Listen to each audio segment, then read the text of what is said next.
श्री सरस्वती मैया की जय। श्री गरुड़ जी महाराज की जय। आज हम चर्चा करेंगे मृत्यु भोज क्यों,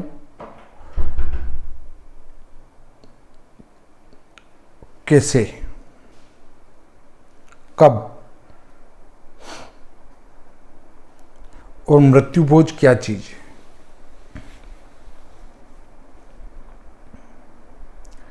इस विषय पर विस्तृत बात करेंगे। मृत्यु भोज से ऊर्जा नष्ट होती है,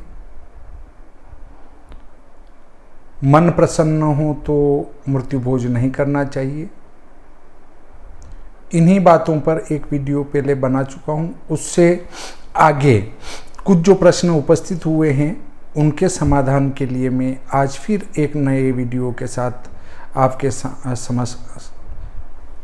सम्मुख उपस्थित हूँ।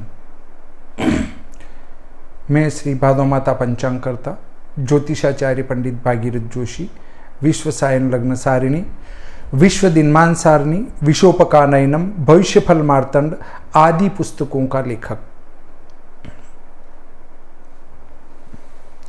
पूर्व में मैंने एक वीडियो बनाया था जिसमें भोजन के संबंध में जानकारी दी गई थी।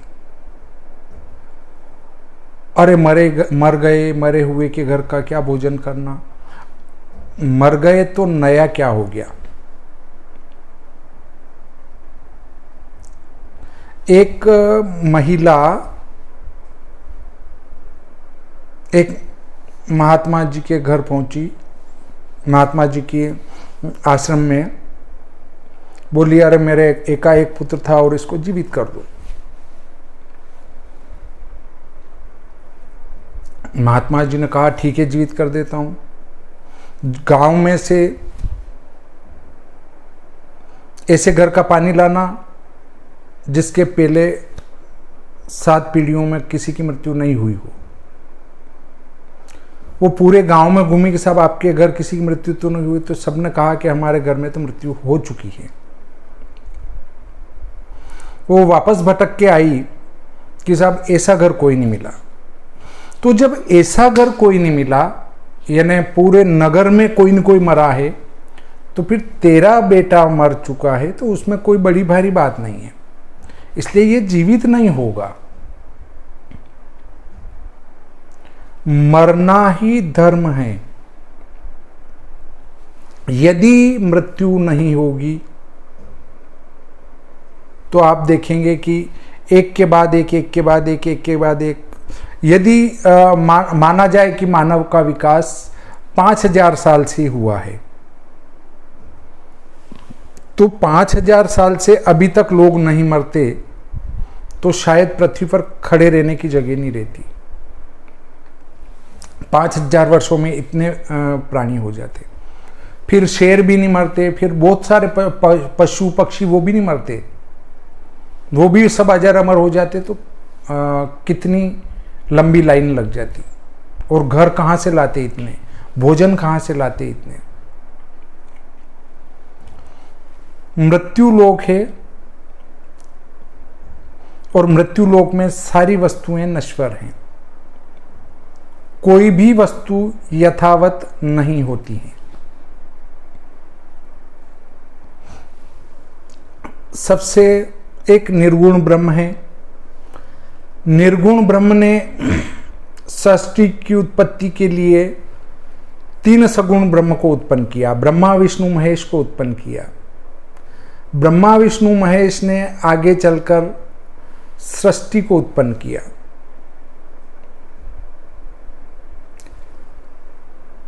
तो एक प्रलय ऐसा है जिसमें प्रजा 90% खत्म हो जाती है। एक प्रलय ऐसा है जिसमें पृथ्वी जलमग्न हो जाती है। एक प्रलय ऐसा है जिसमें ब्रह्मा जी समाप्त हो जाते हैं। एक प्रलय ऐसा है जिसमें विष्णु जी समाप्त हो जाते हैं। एक प्रलय ऐसा है जिसमें त्रिदेव समाप्त हो जाते हैं और निर्गुण ब्रह्म में विलीन हो जाते हैं, और फिर वापस से सृष्टि की उत्पत्ति होती है। तो ऐसा क्रम चलता रहता है। तो हम ये कह सकते हैं कि सभी की मृत्यु होती है। ब्रह्मा विष्णु महेश अजर अमर नहीं है, तो बाकी तो कोई अजर अमर हो नहीं सकता है। सभी को किसी न किसी दिन तो मरना ही है।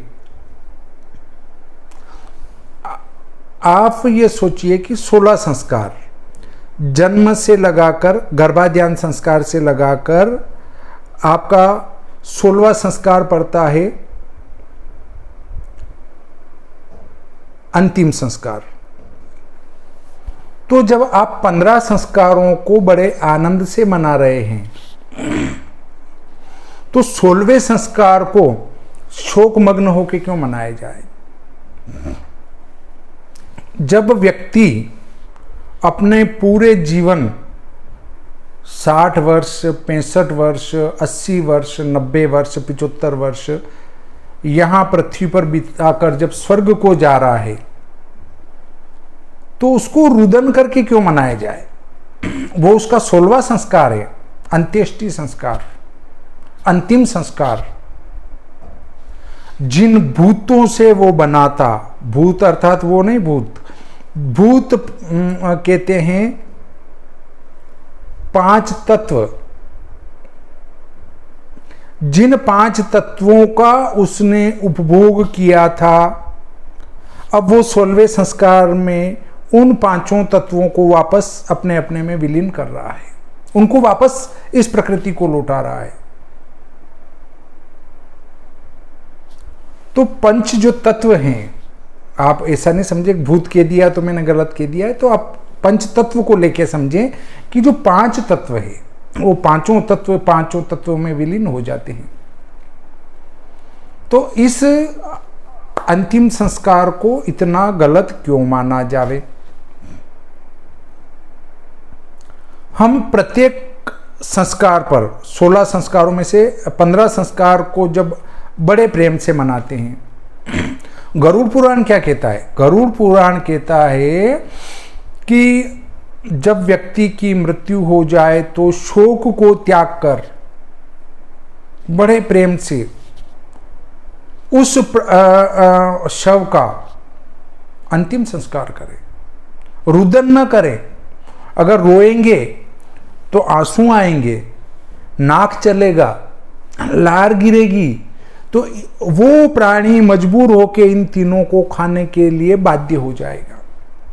इसलिए मृत्यु समय में शोक त्याग कर बड़े प्रेम से उनकी अंतिम क्रिया करना चाहिए, क्योंकि वो 16वां संस्कार है। जब आप 15 संस्कार जो है बड़े प्रेम से और आनंद से मनाते हैं, तो 16वें संस्कार को दुखमय तरीके से क्यों मना रहे हैं? सभी संस्कारों पर आप भोजन का आयोजन करते हैं, तो क्या उस प्राणी के निमित्त आप भोजन का आयोजन नहीं कर सकते हैं क्या? अब बहुत सारे व्यक्ति कहते हैं कि साहब अरे इस मृत्यु बोध से तो ऊर्जा नष्ट हो जाती है। उन मूर्खों ने शास्त्र ही नहीं पढ़े। शास्त्रों में कहां लिखा है कि मृत्यु भोज होता है? मृत्यु भोज कहीं नहीं लिखा है। और लोग भी ये कहते हैं कि शास्त्रों में मृत्यु भोज कहां लिखा है। तो हमारे यहां मृत्यु भोज गलत चीज है। मृत्यु भोज नहीं किया जाता है। 16वें संस्कार पर यथाशक्ति भोजन कराया जाता है।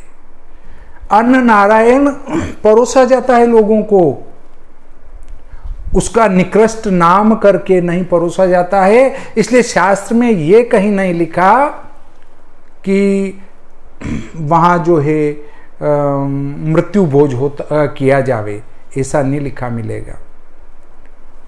एक ने कहा कि ऐसा बात तो कहीं लिखी नहीं है, रामायण में ऐसा कहीं लिखा कि दशरथ जी का मौसर किया गया था। मैंने कहा बिल्कुल आपकी बात सत्य है,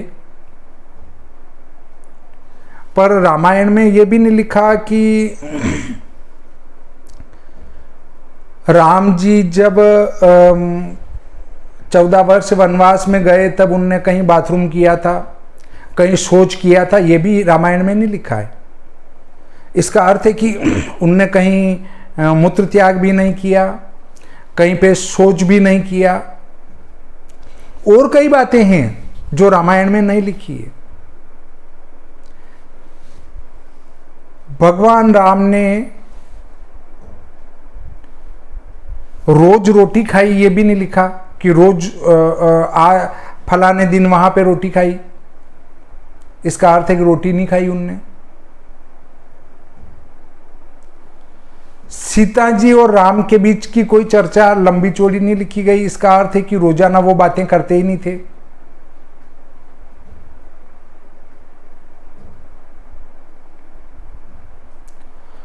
और भी कई चीजें हैं जो रामचरितमानस में और रामायण में नहीं लिखी गई है। तो क्या वे बातें नहीं हुई होगी? राम जी के तिलक दस्तूर किया गया और उस समय भोजन कराया गया, ये कहीं नहीं लिखा। तो इसका अर्थ है कि राम जी तिलक के दस्तूर पर भोजन नहीं कराना चाहिए, तो फिर आप भोजन क्यों कराते हैं?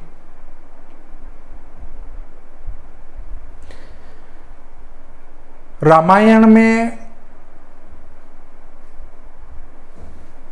यह भी कहीं नहीं लिखा कि राम जी बारात लेकर गए थे, तो फिर आप बारात लेके क्यों जाते हैं? राम जी तो वहाँ थे ही ऑलरेडी, बारात लेके तो बाकी दूसरे आए थे। तो ऐसे ही दूल्हे को वे बिना किसी तैयारी के भेज दो और बाद में बारात जोड़ के जाओ 2-3 दिन बाद। तो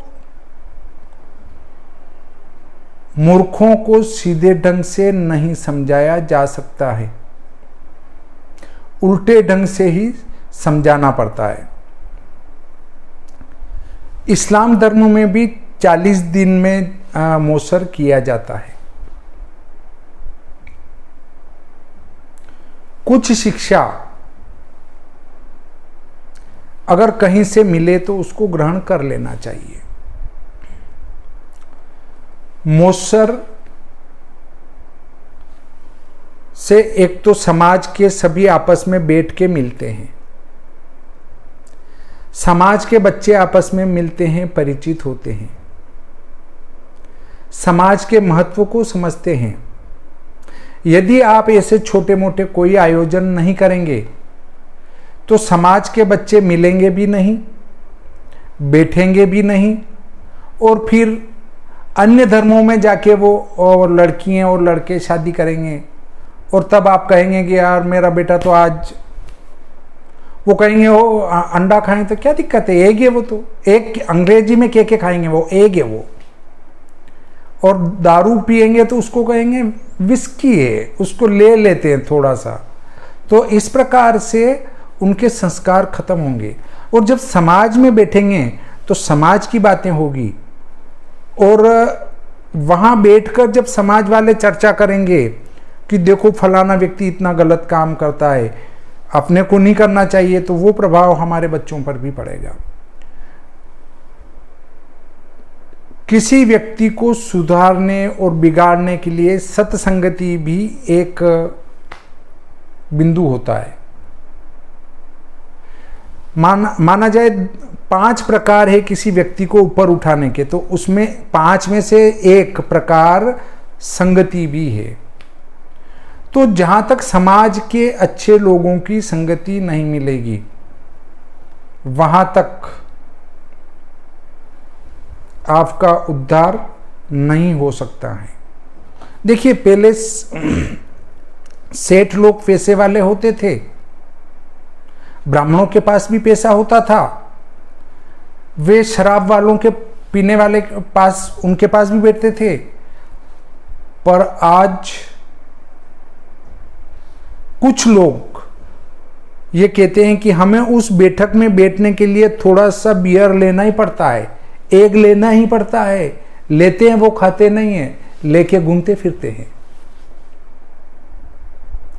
तो ये आप ऐसा क्यों सोचते हैं कि उनकी पार्टी में बैठने के लिए आपको खाना ही पड़ेगा? आपका सम्मान वहां खत्म हो चुका है। खाने पीने वाले ये कहते हैं पीछे से, ये तो हमारे साथ खाता पीता है। और जो नहीं खाता पीता है उनके सामने एक तो खाने पीने वाले खाएंगे पिएंगे नहीं, कि नहीं यार ये इनके सामने नहीं चलेगा। दूसरी बात, वो सम्मान भी करेंगे कि ये आदमी सही है। तो आप इसलिए नहीं कि हमें वो पार्टी को ज्वाइन करना है, उनके साथ बैठना है, वे वैसे भी आपके साथ बैठेंगे, आप नहीं खाएंगे पिएंगे तो भी।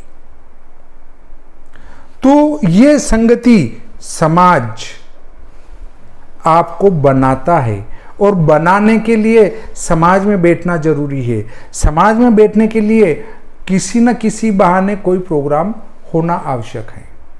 अब दूसरी बात, मौसर क्यों?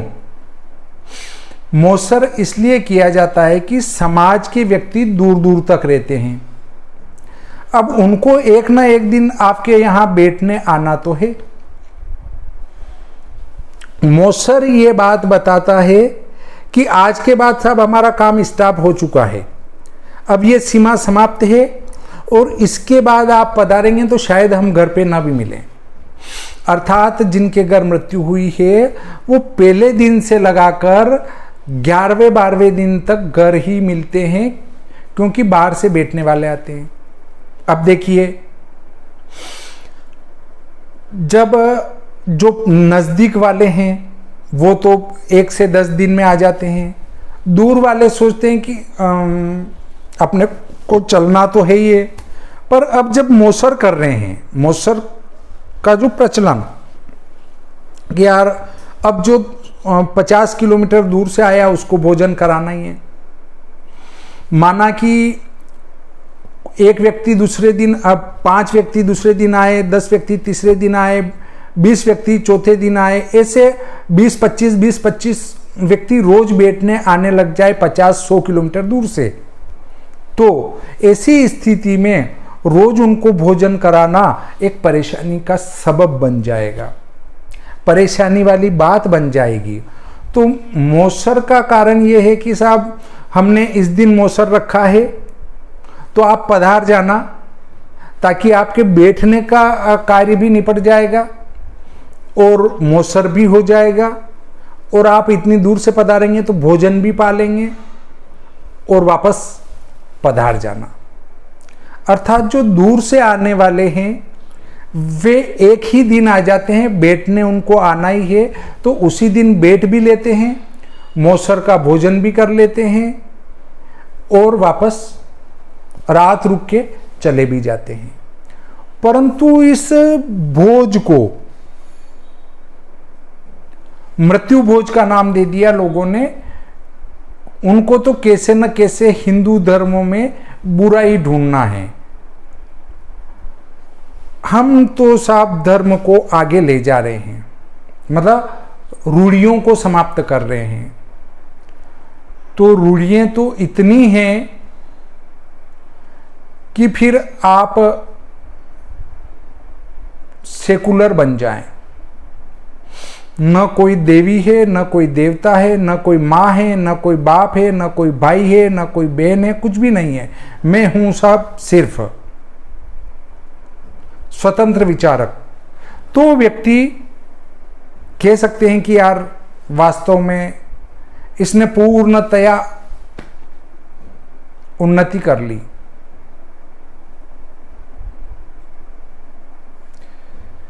क्या ये कभी सोचा कि जो कोरोना महामारी आज आई है, ऐसी महामारियां पहले भी आ चुकी है और उस समय कई मृत्यु भी हुई, फिर भी लोग बचे हैं। और आज भी ऐसे कई नगर हैं जहां जो देवता कहते हैं कि ये धूप वगैरह लगा देना, तुम्हारे गांव में बीमारी नहीं आएगी, और उस नगर में नहीं आती है बीमारी। पहले सिर्फ भगवान के जाते थे और कहते थे प्रभु ये इससे बचाना, वो बचा लेता था। कई नगर में ऐसे प्रावधान हैं कि बरसात के लिए वहां गांव पूरा इकट्ठा होके जाता था और बरसात होके ही आती थी। आज आप आधुनिक बनते जा रहे हैं तो देवता भी अपने आधुनिक बनते जा रहे हैं। उनने कहा बरसा लो पानी, वो कहते हैं मिटा लो तुम्हारी बीमारी, मिटा के बताओ। अब बाद में चिल्लाते हैं कि देवता कहां गए तुम्हारे। अरे देवता कहां गए, तुम धर्म पर हो क्या? 3 साल 5 साल 7 साल की बच्चियों के साथ दुष्कर्म कर रहे हैं। गौ माता को काटा जा रहा है, गौ माता का दूध खाया, वहां तक रखी, बूढ़ी होने के बाद कटने में दे दी। बछड़ा हुआ तो उसको छोटे में ही कटने में दे दिया, क्योंकि वो आगे गाय नहीं बनेगा, बैल बनेगा, वो काम नहीं आएगा। लोगों के कोई अपने घर में काम कर रहा है, टांग जाके फंसा रहे हैं। जो धर्मपूर्वक अपने घर का, अपनी जमीन में कोई कार्य कर रहा है और जाके ना आप उसके टांग फंसा रहे हैं। और फिर कह रहे हैं अरे भगवान क्यों करेगा? तुम अन्याय कर रहे हो तो कैसे करेगा भगवान? कुछ भी नहीं करेगा, भूखे मारेगा वो तुमको। भगवान से आशा तब करो जब तुम धर्म, नियम, कानून, कायदे से रहो, शास्त्रों को मानो, शास्त्रों के अनुसार चलो, और फिर कहो कि यार ये भगवान काम नहीं कर रहे। भगवान निश्चित कार्य करेंगे, पर आपका विश्वास ही नहीं है। विश्वास ही नहीं है तो कोई भी आड़े नहीं आना है। अब देखिए, मृत्यु भोज नहीं होता है। अन्न को शास्त्रों में नारायण कहा गया है, और नारायण को खाने से किसी की भी ऊर्जा नष्ट नहीं होती है, पुण्य नष्ट नहीं होता है, कमजोर नहीं होता है। अन्न नारायण कैसा भी भक्षण किया जावे वो ऊर्जा ही प्रदान करेगा, क्योंकि वो नारायण है।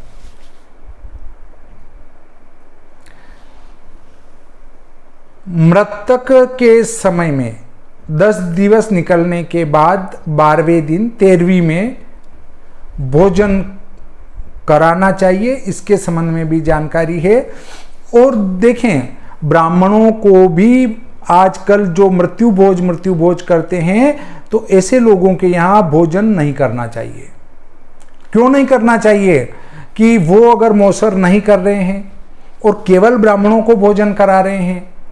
क्यों करा रहे हैं? कि दूसरे की तो ऊर्जा नष्ट हो जाएगी। तो भाई विप्र देवताओं, मैं हाथ जोड़कर आपसे निवेदन करता हूं कि जिस घर में दूसरों को, समाज वाले को भोजन नहीं कराया जाए, वहां पर आप भी भोजन मत करो, नहीं तो सारा का सारा पाप आपके सिर पर चढ़ जाएगा। और उतनी शक्ति आज हमारे अंदर नहीं रही कि हम उस पाप के तुल्य अनुष्ठान करें, जप करें, ईश्वर भक्ति करें, तो वो पुण्य कट जाए। तो आपके ऊपर क्यों चढ़ेगा? क्योंकि वो जो प्राणी गया है उसके उद्धार के निमित्त सिर्फ आप भोजन कर रहे हैं, 5 व्यक्ति या 11 व्यक्ति या 21 व्यक्ति।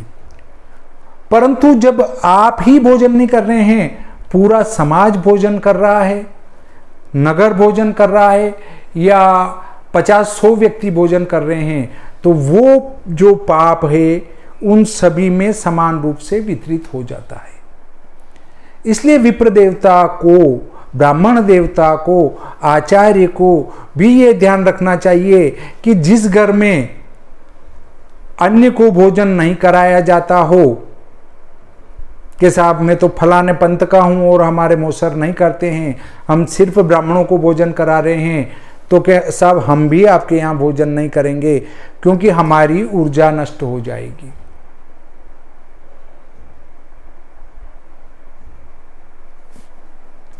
भोजन से ऊर्जा नष्ट अगर होती है और मृत्यु भोज नहीं करते हैं, तो फिर ब्राह्मण भोज क्यों करें उस घर में? तो ब्राह्मणों को भी भोजन नहीं करना चाहिए।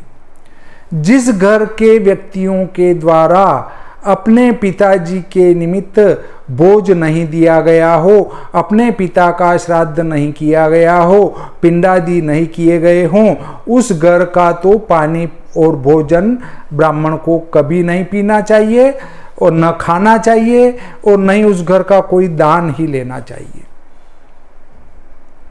क्योंकि वो अपवित्रता देता है। ऐसे घर का भोजन वो हमें अपवित्रता देता है और चूंकि वो उस पाप से युक्त होता है तो वो सारा पाप हमारे ऊपर चढ़ जाता है।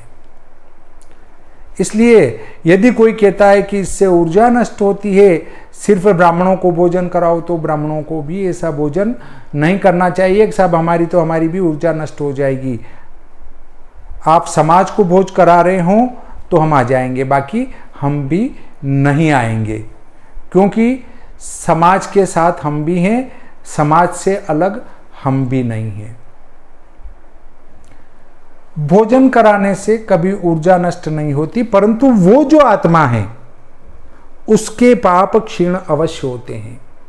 और जब हम 100 व्यक्ति भोजन करते हैं तो 100 में हल्का हल्का वितरित हो जाता है और वो पुण्य अगर उसको मिल रहे हैं, हमारा कुछ पुण्य उस प्राणी को मिल रहा है भोजन करने से और उसका उद्धार होता है, तो हमें भोजन करना चाहिए। हम सभी समाज वालों को मिलकर भोजन करना चाहिए। अब अगली बात आती है, देखें गरुड़ पुराण की बात मैं बताता हूँ। श्लोक एक व्यक्ति ने कहा कि भाई इस गरुड़ पुराण की व्याख्या ही गलत की गई है। लो, ऐसा विद्वान बैठा है एक तो कि गरुड़ पुराण की व्याख्या ही गलत है। अब मैं आपको श्लोक सुनाता हूं। 49वां श्लोक है 13वें अध्याय का और 50वां श्लोक। कृत्वा सपिंडम न तार्क्ष प्रकुर्यात् पितृतर्पणम उदाहरे स्वधाकारम वेद मंत्रे समन्वितम अतिथिम भोजेत पश्चात् दंतकारम च सर्वदा तेन तृप्यन्ति पितरो मुन्यो देवदानवाः। हे गरुड़, सपिंडी करके पितृतर्पण करे, वेद मंत्रों से स्वाधाकार उच्चारण करे, अतिथि को भोज्येत भोजन कराए, पश्चात दंतकारम और ऐसा अतिथि को भोजन करावे ऐसा सर्वदा करे। दंतकारम मतलब ऐसा सर्वदा करे। और तेन तृप्यंती, तेन यानी उससे, तृप्यंती यानी तृप्त होते हैं, पितरो यानी हमारे पितृ, मुनियो देवदानवा, मुनियो यानी मुनि, देव यानी देवता, दानवादी यानी दानवादी, ये सब इससे तृप्त होते हैं। अब अतिथि किसको कहेंगे? अतिथि बिना अतिथि के जो घर आ जाए, कभी भी घर आ जाए उसको भोजन कराना। अब आप कहेंगे साहब वो तो भोजन उनको कभी भी करा सकते हैं, तो मैंने आपको एक बात समझाई कि वो रोज बैठने आएंगे। मान लो अब आपको कहीं जाना है और 20वें दिन किसी का फोन आया कि साहब हम 5 जने बैठने के लिए आ रहे हैं, तो अब वो 20वें दिन बेचारा कहीं काम करने जाने वाला है जिसके घर मृत्यु हुई, तो वो नहीं जा पाएगा, क्योंकि उसने मौसर नहीं किया। तो वो अब बैठने तो कभी भी आएंगे, महीने भर तक जब पता चलेगा तब बैठने आने लग जाएंगे। मौसर एक पूर्ण विराम है। पूर्ण विराम का अर्थ है कि सब अब बैठने मत आना। बहुत सारे व्यक्ति मौसर होने के बाद बैठने इसलिए नहीं जाते कि यार वहां तो मौसर निपट गया, अब नहीं जाना, तो इसलिए भी मौसर किया जाता है। और वहां अतिथि आते हैं तो अतिथि को भोजन कराया जाता है। अतिथिम भोजियेत। अब आप कहेंगे मृत्यु भोजन तो लिखा ही नहीं है, तो साहब आप तो मत कराओ। मूर्खों के लिए ये बात नहीं है, समझदारों के लिए है कि अतिथिम भोजियेत, अर्थात अतिथियों को भी भोजन कराना चाहिए। अब 13वें अध्याय का 57वां 58वां श्लोक क्या कहता है, देखिए।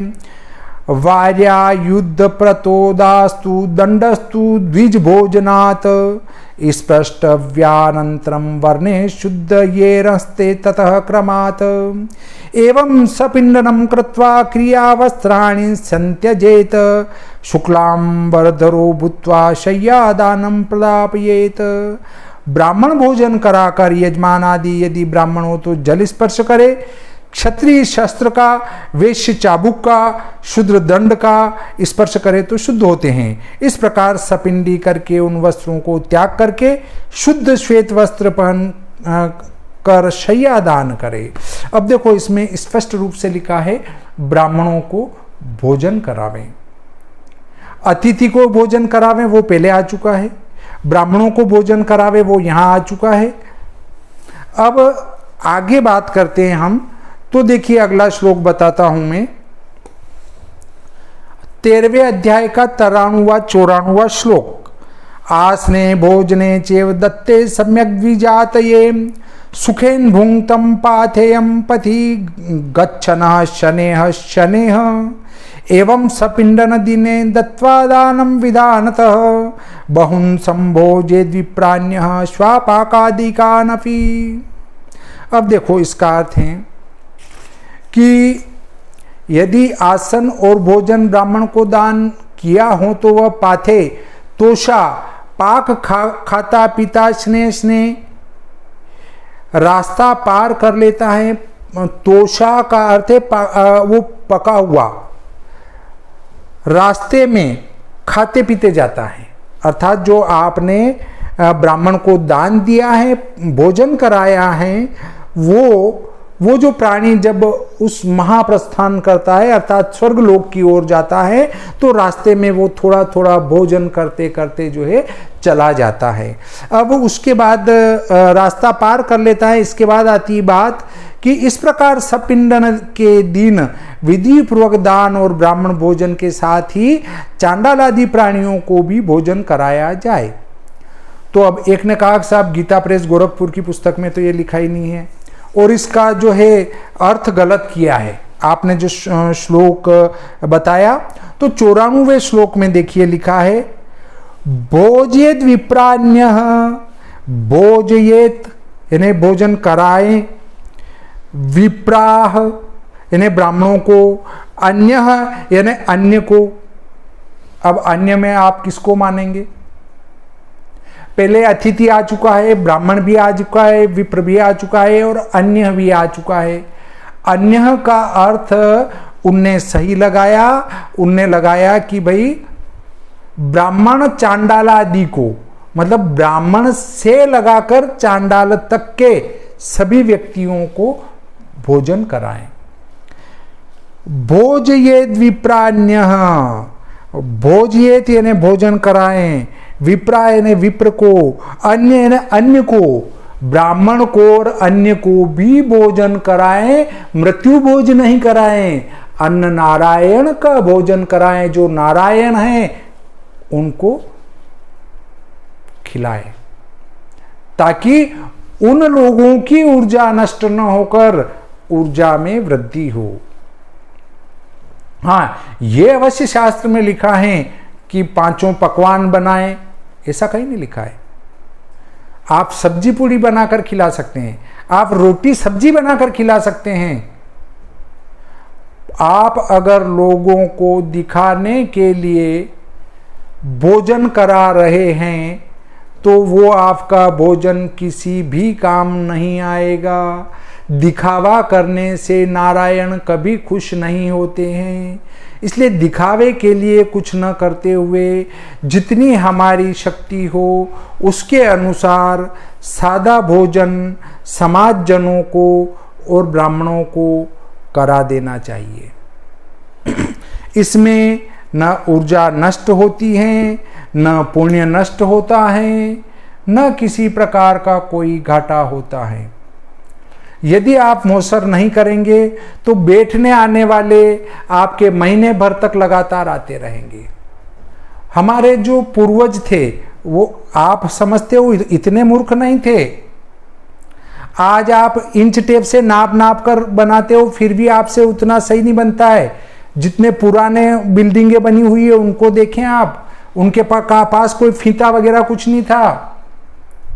पुराने जो मंदिर हैं वर्षों पुराने, जिसको किसी ने बनते नहीं देखा, वो मंदिर आज भी वैसे के वैसे टिके हुए खड़े हैं।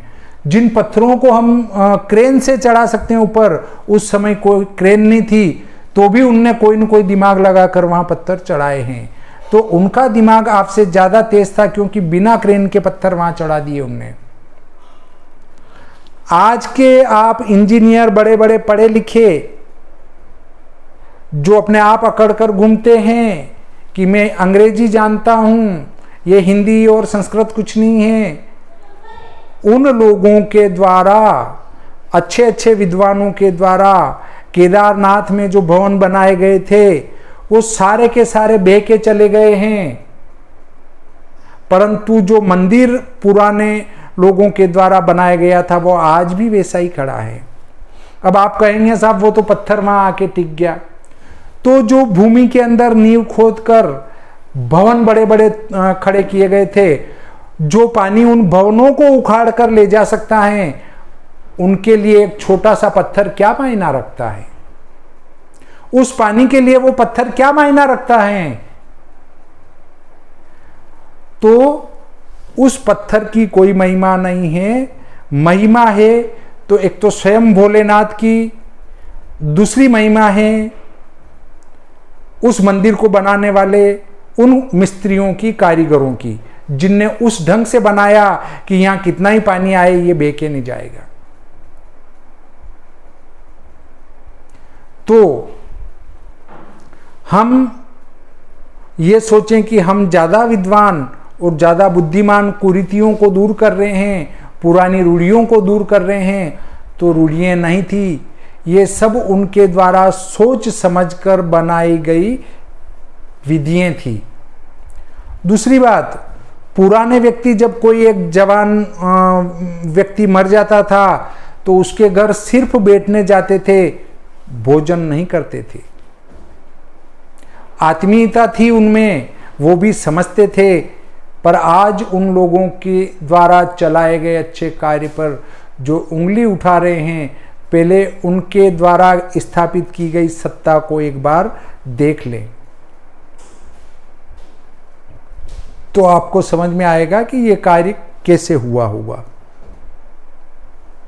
तो शायद मेरी बात अच्छी प्रकार से आपको समझ में आ चुकी होगी। आज का प्रकरण यहीं समाप्त करते हैं। श्री सरस्वती मैया की जय, श्री गरुड़ जी महाराज की जय।